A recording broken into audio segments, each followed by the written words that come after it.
So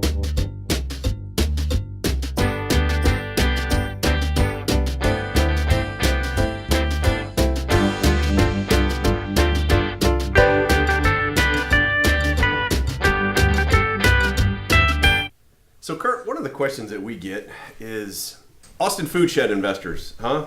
Well, that seems pretty self-explanatory, but what kind of companies are included in the Austin Food Shed investor scope? What kind of companies should apply? You know, it's so funny that you ask that, because when we started, there were some people that said, you're only focusing on food. That's too narrow. You won't see enough companies. Turns out, of course, that the food system is a fairly big place. It starts and ends with compost, right? Mm-hmm. So at the beginning, you've got soil, and the people that provide the natural nutrients to the soil, the compost people, and then you've got farmers and ranchers. Mm-hmm. The farmers and ranchers have to get that product to market some way, so there's logistics and distribution companies. Then there's the markets. There's farmers markets, there's retail, there's restaurants. Well, somewhere in there is consumer packaged goods company that take that food and process it some way. Processing. There's animal processors. There's grain processors. There's plant processors. All those steps, unfortunately, create waste, which makes opportunities for waste haulers. Mm-hmm. Some of those waste haulers, the ones we like, are taking that waste, diverting it from the landfill, and turning it back into compost and soil, right back where we started. How about that? So the food system is a big, giant place, and we're interested in every step along the way where we can help a company make impact. Well, so when you say any company along the way, so any company out there that's growing produce, or any company out there that's making a consumer packaged product, do they all fall into the AFI umbrella? You're challenging me here. Did I pitch that one up there soft enough? Yeah, that's right, because it's not in fact any company.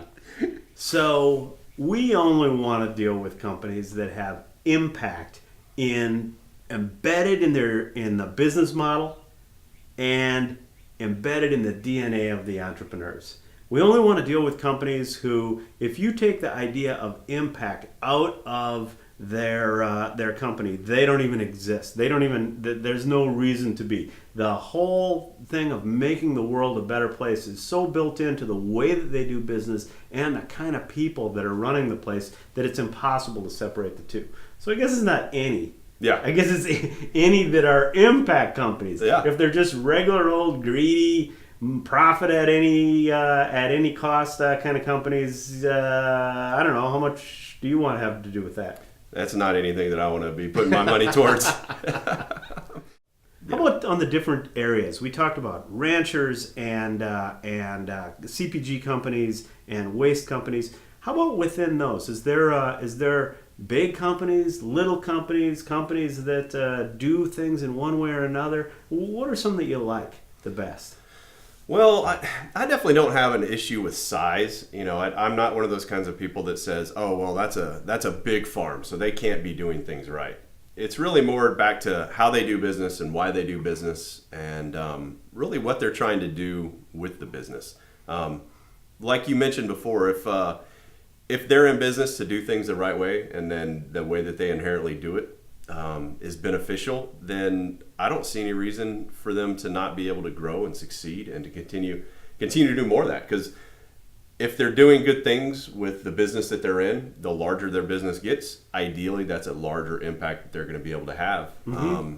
As long as, as you put it, as long as they're eliminating those negative externalities Mm-hmm. and really trying to put a focus on those positive externalities, Mm-hmm. then, you know, to me, the more they do it, then that's more negatives eliminated and more positives created.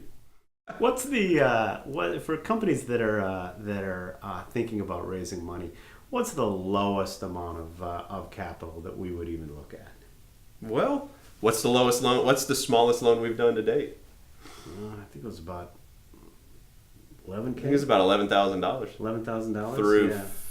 5 or 6 investors. You know, there's something crazy about these small loans that I like to call like the arbitrage of impact. So small food company that needs $11,000, it can be a big deal to them. It can allow them to do great things with that company. But when you take that $11,000 and you split it out between 5-6 investors, it turns out it's not a whole lot of money for each investor. Right.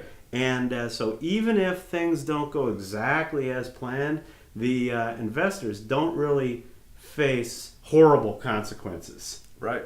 Lose a little bit, not make as much as you thought you were going to make, maybe make more than you thought you were going to make, but it's not like that big a deal. But it's a big deal to the company that gets it. Right, right. And especially if there's no other option for that company than putting it on a credit card or some other means along those lines. But yeah, the $11,000 split 6 ways, that's $1,500, $1,600 a piece. It's not change from your car by any means, but it's also, for most of those investors, isn't going to take food off their table. How about company maturity? Do you like companies that have been around for 30 years, or do you like companies that somebody just thought of in a bar last night and drew out on a napkin? Well, see, that's a tricky question because I believe you and I came up with the idea for AFI in a similar method. And so I would hope that still does work. I don't believe we actually drew it on a napkin.